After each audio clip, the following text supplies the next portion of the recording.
Pernah kebayang nggak ada sebuah negara modern yang maju, tapi sama sekali nggak punya sungai? Kedengerannya aneh kan? Nah, hari ini kita akan telusuri kenyataan yang luar biasa ini. Oke, coba kita putar waktu sedikit. Kalau kita ngomongin pelajaran sejarah, kira-kira apa sih satu elemen alam yang hampir selalu jadi pusat lahirnya kota-kota besar dan kerajaan-kerajaan kuno di seluruh dunia? Iya, benar banget. Sungai. Selama ribuan tahun, sungai itu ibaratnya urat nadinya kehidupan. Buat minum, buat ngairin sawah, dan bahkan jadi jalan tol pertama untuk perdagangan. Coba aja pikirin, Mesir dengan sungai Nilnya, atau Mesopotamia di antara sungai Tigris dan Efrat. Tapi, disinilah ceritanya jadi seru. Ternyata, aturan main peradaban ini nggak berlaku buat semua orang. Ada loh sejumlah negara di dunia yang bukan cuma bisa bertahan, tapi juga berkembang pesat tanpa punya satu pun sungai permanen. Faktanya, ada sekitar 20 negara yang masuk ke dalam kategori unik ini. Angka yang cukup bikin kaget kan? Dan mereka ini tersebar di mana-mana, dari gurun yang paling kering sampai pulau-pulau mungil di tengah samudra. Oke, sebelum kita lanjut, penting banget nih kita samain persepsi dulu. Waktu kita bilang sungai permanen, itu artinya aliran air yang ada terus sepanjang tahun. Beda banget ya sama wadi yang sering kita dengar di daerah gurun. Wadi itu kan ibaratnya cuma jalur sungai kering yang keisi air kalau lagi ada hujan aja, yang mana jarang banget. Nah, perjalanan kita mulai dari daratan tanpa sungai paling besar di bumi, Semenanjung Arab. Ini nih, contoh paling ekstrim gimana kekayaan dan teknologi bisa menaklukkan kelangkaan air yang paling parah sekalipun. Kita lihat Arab Saudi. Coba bayangin, negara seluas lebih dari 2 juta kilometer persegi itu gede banget, hampir kayak Eropa Barat, tapi nggak punya sungai sama sekali. Kosong. Terus gimana caranya? Jawabannya, teknologi skala raksasa. Mereka ini bisa dibilang juara dunianya desalinasi, sebuah proses yang butuh energi gede banget buat mengubah air laut jadi air tawar. Dan skalanya itu luar biasa. Sekitar 70% dari seluruh air minum di negara itu datangnya dari laut. Bayangin, 7 dari 10 gelas air yang mereka minum, itu tadinya air asin. Ini pencapaian rekayasa yang keren banget, yang bikin kota-kota modern bisa tumbuh di salah satu tempat paling kering di muka bumi. Pola yang sama juga kita lihat di negara-negara tetangganya. Qatar misalnya, yang curah hujannya super minim, bahkan 100% bergantung sama desalinasi. Gak ada pilihan lain.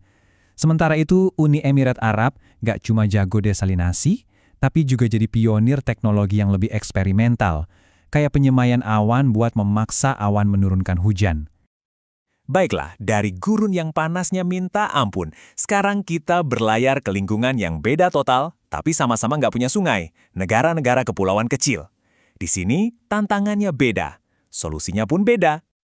Nah, disinilah kita bisa lihat perbedaan yang jelas banget. Kalau negara-negara gurun itu pakai modal dan energi buat solusi canggih kayak desalinasi, negara-negara kepulauan ini pendekatannya lebih ke pengumpulan dan konservasi. Mereka benar-benar manfaatin setiap tetes air hujan yang turun dari langit. Kita ambil contoh Maladewa.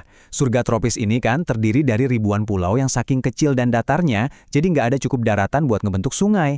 Air hujan turun, ya langsung meresap ke tanah atau menguap lagi.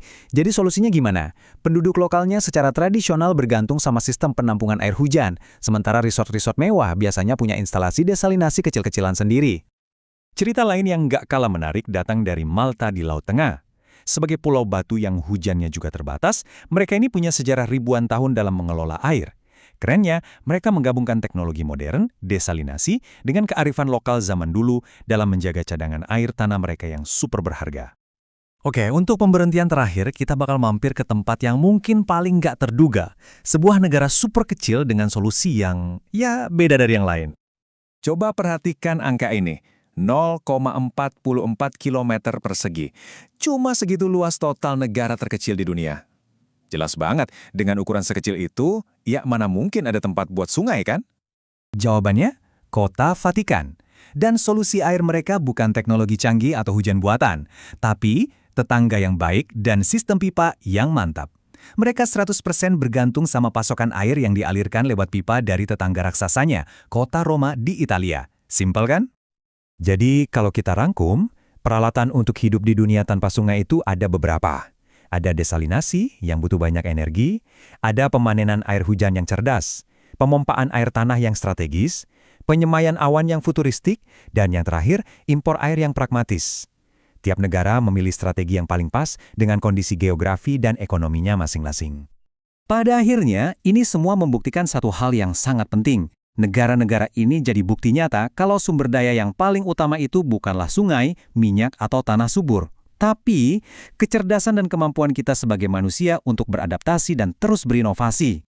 Dan ini membawa kita ke sebuah pertanyaan terakhir yang penting banget buat direnungkan. Dengan perubahan iklim yang bikin sumber air di seluruh dunia jadi makin gak pasti, pelajaran dari negara-negara tambah sungai ini jadi sangat relevan. Keterampilan bertahan hidup mereka ini mungkin sebentar lagi bakal dibutuhkan oleh lebih banyak negara lain. Kira-kira siapa ya yang bakal jadi selanjutnya?